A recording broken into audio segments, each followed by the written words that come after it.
licenciada María Félix, que tiene un nombre así extraordinario, y a todos los compañeros que he reencontrado, porque han sido estudiantes nuestros y porque hemos compartido otros espacios. Pero además me siento muy agradecida, nos sentimos muy agradecidos. Yo estoy encantada de que pueda estar compartiendo la mesa con mi maestro, ¿no? Porque es en el reencuentro con la epistemología desde la Patagonia, porque yo nací en Argentina, en la Patagonia. Es de ahí donde ustedes mandan a la gente que se porta mal, así que espero que esto salga bien.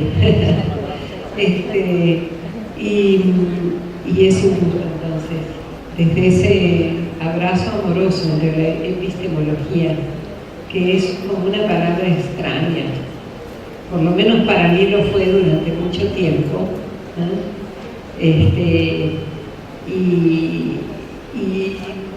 Como ustedes saben, en Argentina hubo una gran dictadura.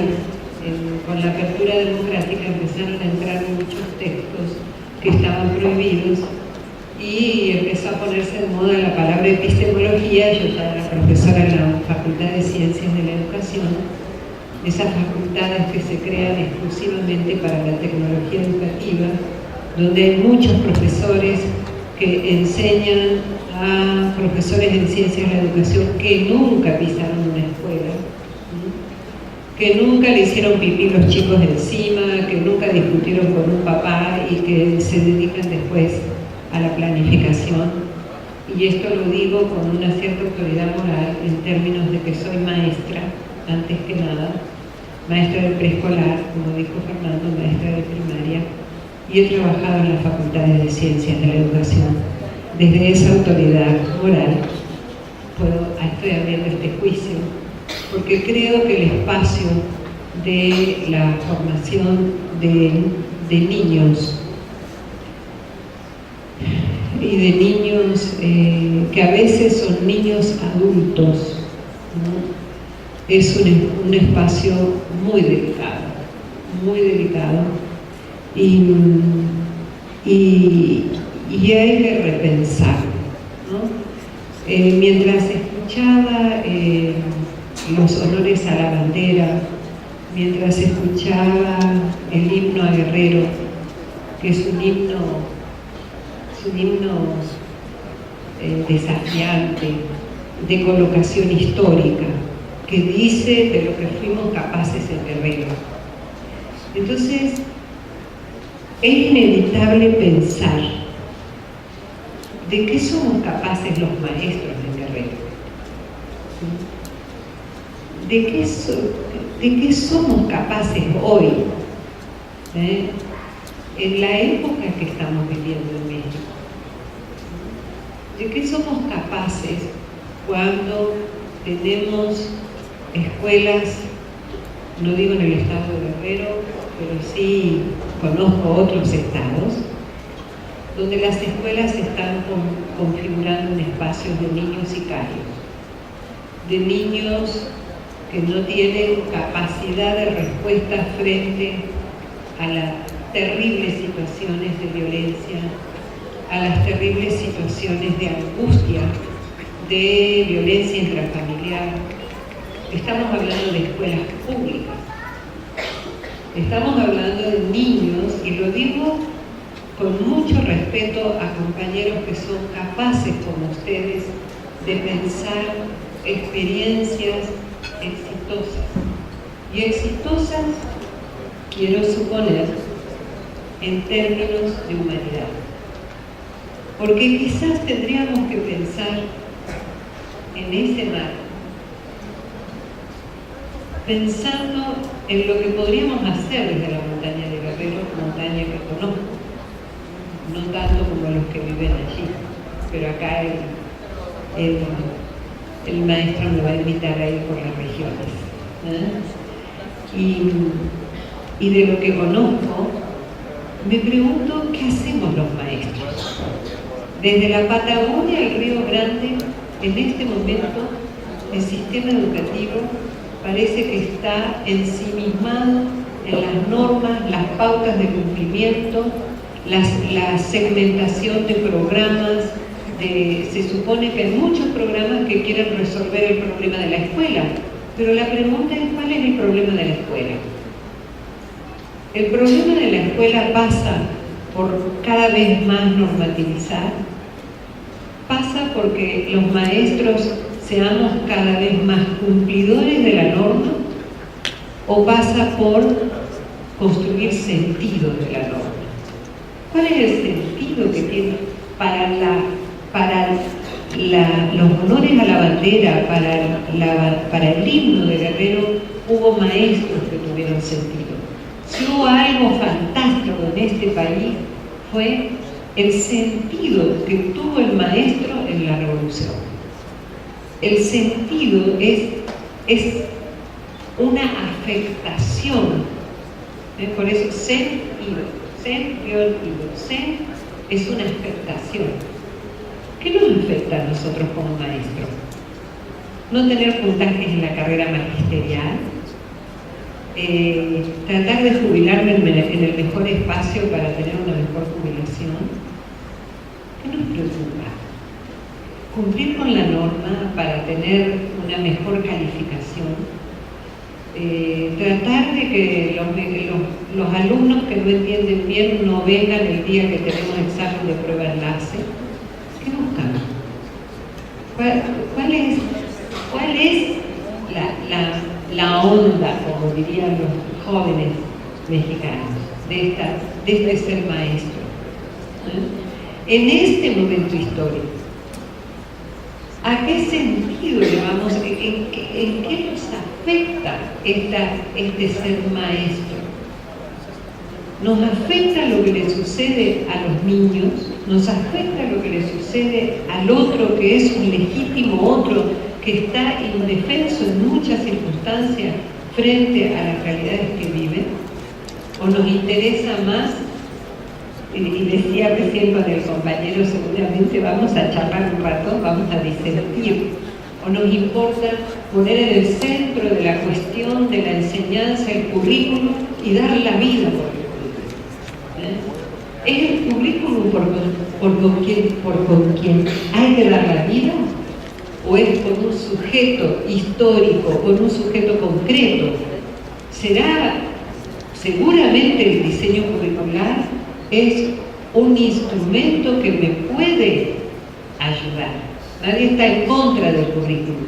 De lo que estoy hablando es de los maestros que no sabemos traducir los currículums a las realidades concretas que vivimos. Y eso es trabajar sin sentido. Aunque seamos exitosos, podemos ser exitosos para el sistema, pero habría que preguntarle a los niños. Hay un texto maravilloso que se los recomiendo, que justamente hoy me enteré que la autora está en México, en el Distrito Federal. ¿Me puedo bajar? ¿Sí? ¿Me puedo bajar? Permiso, ¿me puedo bajar, verdad? No necesito radicarme. Entonces, que se los recomiendo, es una pequeña novelita que se llama Nada. Así se llama, Nada. Y en esa pequeña novelita que se llama Nada, está lo que pasa con una escuela sin sentido. Nosotros en el PECAL decimos que el sinsentido es violencia, produce violencia. Cuando uno todos los días se va a un trabajo, nada más que por la paga, con un sentido pragmático de chamba, más aún cuando sabemos que no siempre las plazas son no siempre las plazas son como deberían ser, ¿no? Por ahí hay gente que a mí me ha dicho, alumnos nuestros en el posgrado, que en realidad nunca había querido ser maestro, pero como le heredaron la plaza o la compró, es un buen lugar de trabajo seguro. Y esto lo vivimos todos, y no podemos ocultarlo, y tenemos que ser honestos para esto. Ser pragmático es un sentido, es el sentido de la lógica del mercado. Pero ¿qué pasa cuando están en juego nuestros hijos? Porque una cosa es pensar en los estudiantes, ¿eh? Y otra cosa es ver cómo nuestros hijos van a la escuela sufriendo y llorando, los nuestros, maestros de escuelas públicas. Y entonces, ¿qué uno hace? Lo lleva a una escuela privada, si es que tiene el dinero para hacerlo, y después tampoco es satisfactoria la escuela privada, porque la escuela privada lo que hace es tratar de que el padre esté contento, no que el estudiante piense y que resuelva problemas. Y si eso lo vemos en zonas de alta condensación de indígenas, ¿cómo se mueve el pensamiento del maestro para traducir unos buenos diseños curriculares, disque competencia? Y no estoy en contra del diseño curricular, sino que estoy a favor de un maestro pensante, de un maestro que se articule con una didáctica del sentido. Un maestro sin sentido, ¿qué puede enseñar? Sin sentido. Un padre de familia que no le encuentra sentido después de 50 años, de estar 30 años, de estar levantarse y ver a la misma cara y pegarse un susto y decir otra vez lo mismo, es poco probable, aunque no se divorcie, que le enseñe a sus hijos unas relaciones amorosas de sentido, donde el sentido incluye el conflicto, pero también incluye las maneras posibles de resolver el conflicto, como dice nuestro maestro Semer, en la medida en que yo me pueda poner en relación de conocimiento con la realidad, es en la medida que voy a poder generar múltiples opciones de futuro. ¿Qué opciones de futuro tienen nuestros estudiantes? ¿Qué opciones de futuro tenemos los maestros exitosos? ¿Qué opciones de futuro, además de pedirle a todos los que están arriba nuestro que nos resuelvan los problemas a nosotros?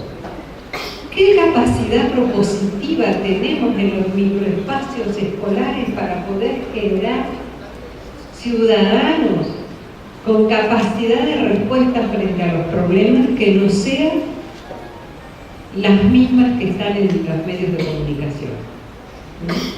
Porque los niños buscan eso. Si un padre trabaja nada más que por los honorarios, pues ¿qué va a hacer el hijo? ¿Qué va a hacer un hijo que tiene padres que solo les importa trabajar con el honorario y vive protestando por lo que trabaja? Va a ser un niño que va a buscar la plata siempre. Y es la respuesta que hoy nos dan nuestros estudiantes. Y ni digamos del desarraigo de las comunidades indígenas. Hay problemas, hay problemas de orden del lenguaje, hay problemas del orden semántico. Cuando el niño que no se acomoda en la escuela es un niño anormal, es un niño que tiene problemas de aprendizaje. Yo digo, y lo digo porque me han invitado en Argentina, por suerte no acá, a una escuela que tenía problemas con sus estudiantes. 25 estudiantes con problemas. ¿Qué tal? De un aula. La primera pregunta que se me ocurrió es decir, ¿y no tendrá problema el maestro? Porque si 25 estudiantes tienen problemas, da que pensar que el maestro es el problema. ¿Y cuál era el problema en una población con alta densidad de población mapuche? Que los estudiantes no participaban. Y para un niño mapuche, el silencio es fundamental como acto de respeto. Y un maestro que trabaja en una comunidad mapuche, que no conozca el código de la cosmovisión indígena, de donde por lo general viene y quiere negar, estamos en problemas. ¿Cuál es el sentido? Nosotros en el doctorado tuvimos un alumno que queremos muchísimo y que los estudiantes nuestros acá, capaz que recuerdan, compañero indígena de la comunidad, que cuando le preguntamos por qué se anotó al doctorado, dijo, bueno, lo que yo quería era estudiar con SEM. Y me fui al Colegio de México y por supuesto no me recibieron. Entonces dije, en este doctorado, si está haciendo, debe ser bueno. Y como dije, es gente abierta, me van a aceptar. Pero, ¿cuál es la onda? ¿Cómo es esto? No, porque es que yo vengo de arriba. Pero nunca dijo de dónde venía. Pero ¿cuál es el problema? Venir de Guerrero en lugar que venir de cualquier otro estado. Y nos costó año y medio para que el compañero dijera que venía de una comunidad y que había podido estudiar gracias al esfuerzo de los padres de la comunidad que levantaron una escuela en los años donde se les daba financiamiento a las comunidades para que hicieran escuela. Y encima se avergonzaba de eso. Y era maestra. Y yo no ser abogado. Entonces, yo creo que este espacio que me parece maravilloso que se realice, yo pensé que no se iba a realizar, ya muy preocupada, dije, ¿qué va a pasar? ¿Se hace? ¿No se hace? Porque ¿en qué lugar no tenemos problemas? Tenemos problemas muchos, siempre, pero tenemos una responsabilidad social que no pasa solamente por la chamba, que pasa por poder ponernos en relación con las realidades que tenemos y desde ese lugar traducir el diseño curricular. No se trata de excluir al diseño, se trata de incluir la realidad. Es la realidad la que nos pone en relación de conocimiento. Y yo no dudo que muchas de las experiencias, no, yo no estoy diciendo nada extraordinario. Lo que estoy diciendo es que a veces decimos que no nos deja, el supervisor no nos deja, el director no nos deja, nadie nos deja, todos los que están arriba, por supuesto. Yo me transformo en una víctima de los que no me dejan. ¿Y no será eso una justificación para no hacer lo que tengo que hacer frente a los 30, 40, 50 estudiantes que tengo? Este es el Estado, y eso es una investigación de nuestros estudiantes. Este es un Estado que tiene uno de los mayores índices de maestros alcohólicos. Y de eso no se habla. ¿Cómo se trabaja con niños que reciben a maestros alcoholizados? Que además son maestros que tienen muchos avales, porque todo se arregla en la cantina, con el supervisor del supervisor, ¿o no? ¿Ok? Entonces, acá no sé, capaz que no estoy hablando de acá, estoy hablando de acá. Entonces, el alcohol pasa a ser un espacio de negociación, hasta de las mujeres lindas, que acá hay muchas. Bueno, pero ¿cómo se resuelve eso? ¿En qué criterio de calidad entra? ¿En qué criterio de calidad? ¿Cuáles son los criterios de calidad? Los criterios de calidad pasan por ver cómo los estudiantes piensan su realidad y dan respuestas creativas e imaginativas a los problemas que viven en su región. ¿De dónde salen esos niños de 14 años como el que estuvo en Cuernavaca? Que fue un gran problema, un niño sicario de 14 años.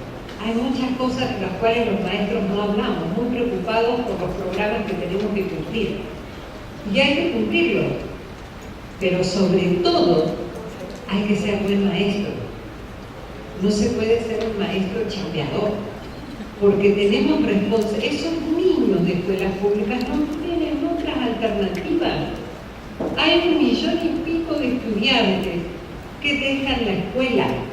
Hay 1 de cada 3 guerrerenses tiene escolaridad. No nos preguntamos los maestros, o eso es un problema del presidente de turno, del gobernador de turno, del CENTE, de la CENTE, de la OCDE. Sí, es responsabilidad de todos, pero también de nosotros. Nosotros siempre decimos en IPECAL, no estamos en contra de nadie, estamos a favor de algo, y probablemente nos esté faltando tener proyectos de sentido, algo que nos afecte. Y cuando nosotros hablamos de didáctica no parametral, estamos hablando de incluir algo que parece mala palabra. En nuestro caso, a nuestros estudiantes nos cuesta muchísimo encontrar las afectaciones que estructuran la mirada, porque a medida que nos escolarizamos nos enseñan a no sentir. Tenemos que entender, nada de emocionalidad, hay que ser serio, hay que hablar de teoría, aunque esa teoría no tenga nada que ver con uno, no importa. Ahora me enteraba en una universidad intercultural, no voy a decir de dónde, ¿cuál es el núcleo de ese proyecto intercultural? Todos los autores europeos que a ustedes se les pueda imaginar. Weber, Marx, está bien, pero ¿qué pasa con la propia sabiduría, con la relación con la naturaleza, con la relación con el mundo de la vida? Lo que hacemos los maestros es contribuir a la mutilación del pensamiento cuando este trabajo no se hace con sentido. Somos productores de violencia. Las escuelas hoy son las escuelas del aburrimiento. La pedagogía es la pedagogía del aburrido y del bonsai, donde mutilamos para acomodar. ¿Cómo se hace una cosa distinta? Instalando el sentido. Preguntándome por las cosas que hago, qué sentido tienen y para quién tienen sentido. Porque si tiene sentido para mí y mi lógica de mercado, pues entonces no puedo echarle la culpa a nadie. En cambio, si digo ¿esto qué sentido tiene? Me pongo en relación con el sujeto, con el ser humano, que además tiene que aguantar vara, porque a veces los maestros maltratamos mucho. En la escuela, y ustedes no me dejarán mentir, se venden perfumes, cadenitas, postrecitos, las grandes empresas que hacen, discuten. ¿Cómo puede ser que las grandes empresas alimenticias estén discutiendo el problema de la escuela? Porque es un negocio. ¿Cómo puede ser que en este momento haya espacios donde cooptar niños para... Este es uno de los estados que tiene un altísimo tráfico de niños y niñas para explotación sexual. De estas cosas tenemos que hablar los maestros. No dudo que tenemos que hablar de las cosas que nos preocupan laboralmente, pero ¿saben qué? Alguno de nuestros hijos puede estar en algún momento en las situaciones que hablamos de los otros. Y si no somos capaces de recuperar el sentido de lo humano en la locura de programas, proyectos y posibilidades que se abren a montones para articularlos en la escuela con sentido, otra vez seguiremos tirando la plata que nos llega, pero sobre todo seguiremos matando simbólicamente desde la violencia simbólica ejercida en la escuela porque los maestros no encontraron sentido. Entonces, ¿qué es lo que proponemos nosotros desde una didáctica no parametral? Primero, recuperar una perspectiva epistémica, es decir, recuperar una postura frente al conocimiento. No es lo mismo conocer explicando, y todos los que estamos acá, yo supongo que les debe haber pasado lo mismo.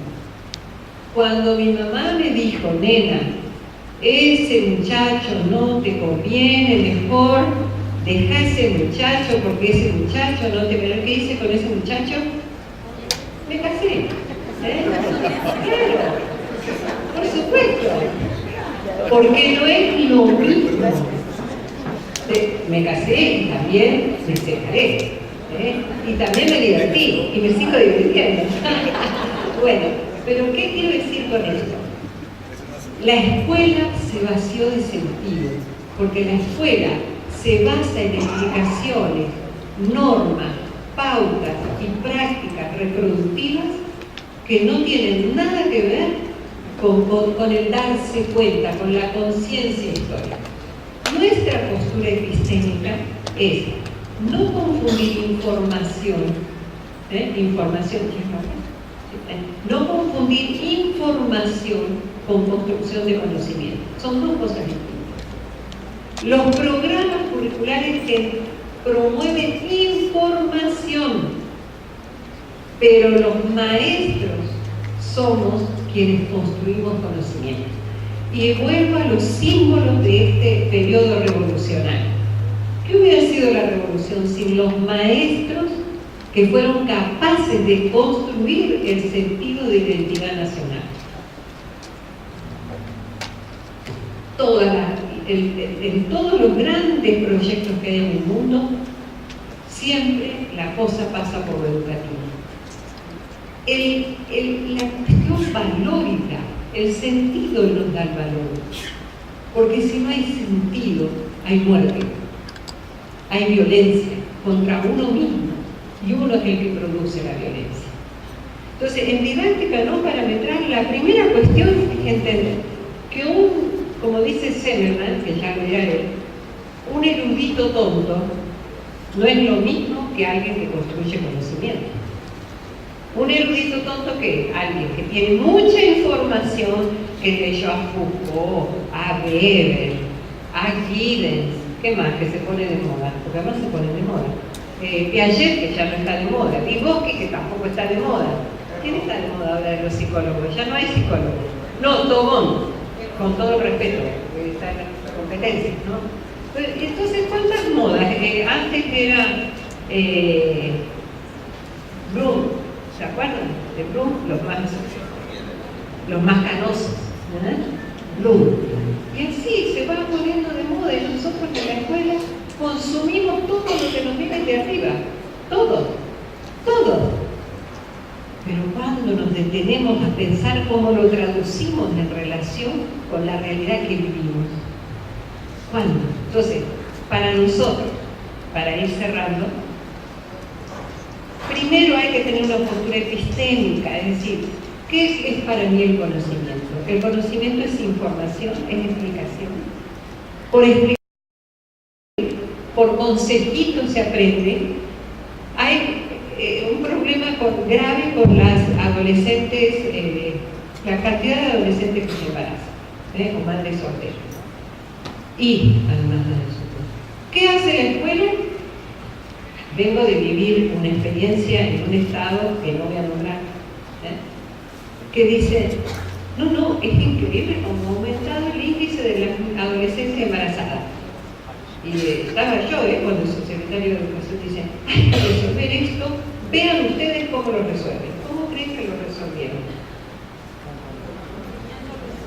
¿Cómo? Perfecto, no, a través de una materia. La materia educación sexual. Entonces, la materia de educación sexual, que ya existía, ahora están viendo cómo acomodan el currículum para que tenga más tiempo. Pero resulta que los propios maestros no saben educación sexual. Entonces los maestros no saben ni cómo cuidarse a veces. No saben, no es lo mismo sabanazo que hacer el amor. No es lo mismo. Y los maestros no lo tenemos claro. Entonces, si los maestros, ¿qué hacen? Entonces llaman a un médico. ¿Y qué hace el médico? Le da la técnica. Resulta que lo que viven los adolescentes, violadas por sus padres, por sus hermanos, por maestros, hay cosas que saben.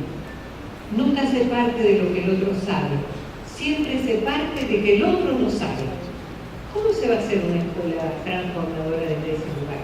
Si yo siempre creo que el que está arriba es el que sabe y el que está abajo es un tonto, porque ese es el mensaje que recibe el chico. Y los chicos se ríen de esas clases, igual que la clase. Hay problemas de violencia. Acá hacemos cátedra de valores y se hace rico mucha gente vendiendo libros de valores. Convengan. Y los maestros salen corriendo a comprar los libros de valores. Pero el valor es una práctica. Si yo vengo borracho a la clase, estoy enseñando un valor. Si yo cumplo solo lo que el director me dice y no soy capaz de sentarme con mis estudiantes para ver qué les está pasando y poder reconfigurar desde ahí el diseño curricular, ese es su valor.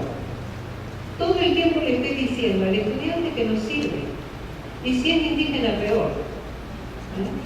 Entonces, cuando nosotros decimos una epistemología de la conciencia histórica o del presente potencial, estamos diciendo, trabajemos sobre el darnos cuenta. ¿Quiénes somos? ¿Qué queremos en nuestra región, en nuestra escuela, en nuestro país? ¿Para qué? ¿Para qué?